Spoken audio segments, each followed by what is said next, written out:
le tribunal de grande instance de Dakar, en audience de flagrant délit, a jugé les sieurs Bah Diakhaté et Cheikh Ahmed Tidiane Ndao pour 2 infractions. Offense au Premier ministre et diffusion de fausses nouvelles. Vous avez tous assisté à cette audience qui vient de s'achever et qui a démarré depuis ce matin. Depuis quand au Sénégal existe-t-il le délit d'offense au Premier ministre? C'est ridicule.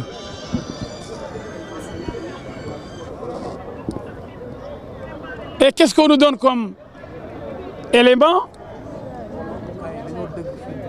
On dit que le Premier ministre, par son pouvoir de contre-saint, exerce une partie des prérogatives du président de la République. Faux, archi faux. C'est la Constitution sénégalaise, en son article 43, qui donne le pouvoir de contre-saint au Premier ministre, qui doit contresigner les décrets signés par le chef de l'État, président de la République. Donc le pouvoir de contre-saint n'appartient guère au président de la République pour qu'il puisse le donner au Premier ministre. C'est la Constitution qui donne ce pouvoir au Premier ministre. Donc, erreur par rapport à cette infraction donc, qui est visée et qui n'existe pas. Nous l'avons démontré à suffisance. Donc, nous n'avons pas de problème avec la première infraction. La deuxième infraction visée, diffusion de fausses nouvelles. Vous étiez dans la salle. Aucune nouvelle n'a été déclarée fausse. Rien. Tout a été prouvé. Bah Diakhaté a fourni toutes les preuves qu'on lui a réclamées.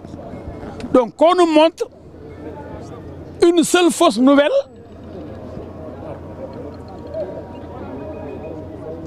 de la part de Bah Diakhaté, dans les déclarations de Bah Diakhaté. Par conséquent, la relaxe de Bah Diakhaté et de Cheikh Ahmed Tidiane Ndao s'impose.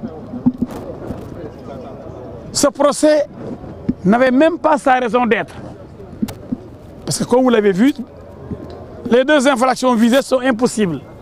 En matière pénale, en droit pénal, avec notre professeur Michelet, on aurait parlé d'infractions impossibles. Les 2 infractions, offense au Premier ministre, du jamais vu, et diffusion de fausses nouvelles. Aucune nouvelle n'a été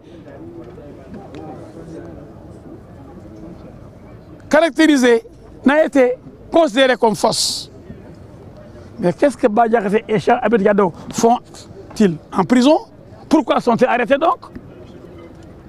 En tout cas, je vous le dis franchement, l'intimidation ne passera point.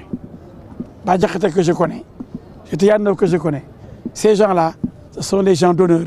Ils ne mentent pas. Ils sont incapables de mentir. Et ils ne vont pas reculer. Et ils n'ont pas offensé un chef d'État. Ils n'ont pas offensé un président de la République.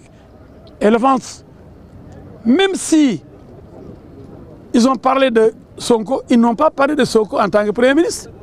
C'est Sonko qui a dit lui-même qu'il avait invité en tant que chef de PASTEF le patron de la France insoumise, Jean-Luc Mélenchon, un chef de notre parti politique d'opposition de France. Mais on veut faire tout pour ramener tout à Sonko. Ce n'est pas possible. Ce n'est pas possible. Sonko n'est pas le chef de l'État. Il n'a pas de pouvoir particulier pour être protégé comme chef de l'État. On ne peut pas le protéger comme le président de la République. Le délibéré attendu. Le délibéré attendu le 3. Mais nous sommes confiants. Nous avons confiance en la justice du Sénégal. Cette justice-là, elle est forte. Elle demeure debout. Et on lui fait confiance. Et le réquisitoire du procureur? Ouf, vous savez, le procureur, c'est le moins libre des magistrats qui sont dans la salle d'audience. Le siège est totalement libre et indépendant. Mais vous savez que le ministère public, le procureur, dépend de la hiérarchie, dépend de la chancellerie, dépend du gouvernement. Et aujourd'hui, si on continue à s'acharner sur Bah Diakhaté des militants de la paix, c'est comme si on assistait à un règlement de compte. Ce serait véritablement grave. Il avait requis déjà combien pour Bah Diakhaté? Oui, le procureur a demandé 6 mois. Oh, mais tout le monde sait qu'il n'y avait aucun argument pour même les juger. On aurait dû assister à un classement sans suite. Je vous ai dit que pour les 2 infractions visées, il n'y a rien, aucun élément constitutif. On a inventé le délit d'offense au Premier ministre. On a visé le contre-saint, erreur. L'erreur est humaine. C'est que le parquet s'est trompé. Et pour la division de fausses nouvelles, aucune nouvelle fausse n'a été brandie là-bas.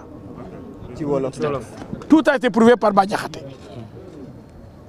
Le meilleur moment wax tay moy yag nañ fi. Fi la ñu tay ci tribunal de grande instance hors classe de Dakar. Ki mbiru Bah Diakhaté ak imam Cheikh Ahmed Tidiane Ndao ñu ne dañoo yàqu deru dañoo tooñ koo xam ne mook président dañoo bokk ay doole wala ñu yem doole wala bu jël doole président wala yoon jox ko doole jum jox président ci kaw loolu procureur bi topp Bah Diakhaté ak imam Cheikh Tidiane Ndao nee na contre-saint mooy signature bi premier ministre def bu président signé ba pare loolu premier ministre bi mu ko amee kon président moo ko jox kon président ci dooleem la joxe premier ministre contre-saint ni ko déedéet kay constitution article 43 moom moo ni yow premier ministre da nga am droit di contre-signé bu président signé par décret kon kay du mbiru président mbiru premier ministre la premier ministre moom contre-saint Ousmane Sonko moom contre-saint donc président Bassirou Diomaye mayu ko lu moom la procureur dafa juum ni président moom may premier ministre muy contre-signé muy contre-saint kon liñ toppoon Bah Diakhaté ak imam Cheikh Ahmed Tidiane Ndao qui offense au président ou à une autorité ayant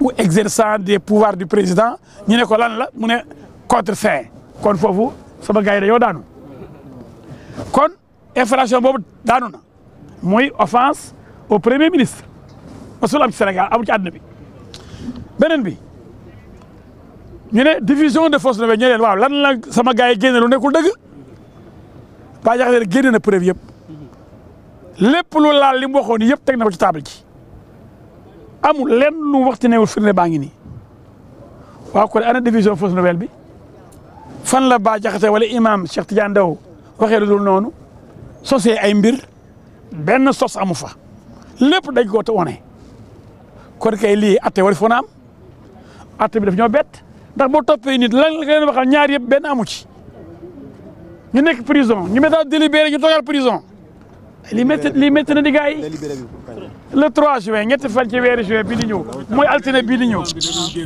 loolu amul imam dafa ni bu dee li ma wax man jullit laa métti na beneen nit maa ngi jégalu ndax nit da ngay jégalu sa morom même tabaski da ngay ko defal dara naan ko baal ma bu dee mën naa laa tooñ te yëguma ko waaye moom tooñul kenn li mu wax daf koo xam teg ko ci ay firnde yu leer waaye nag Sénégal réew waxkat la wax rek wax ak sos rek lañ fi nekkee léegi procureur nañ tëj gars yi juróom-benn weer sans mu indi benn dara son loxo waaw juróom-benn weer ku deful dara yéen ma ngeen ko gis boo tax ñun daal suñu xel dal na ndax ñi atte moom ñoom moom seen bopp procureur nag moom ñëpp xam nañ ni jàmbaar la waaye nag dafa am ñoo ko chef dafa am ay ordre yi muy jot te loolu noonu la su réew di doxee nag kon bu mu leen bett procureur bu demandé woon 30 000 ans pour ñoom du ñu bett mais li wóor mooy ñi atte moom ñoom ñett yi atte ñoom dañuy tëj lépp ci yoon ñoom nekkul fi kenn ku dul li yoon wax rek dëgg rek ak seen tray bàmmeel voilà mi ngi noonu mbokku internet 313 digital.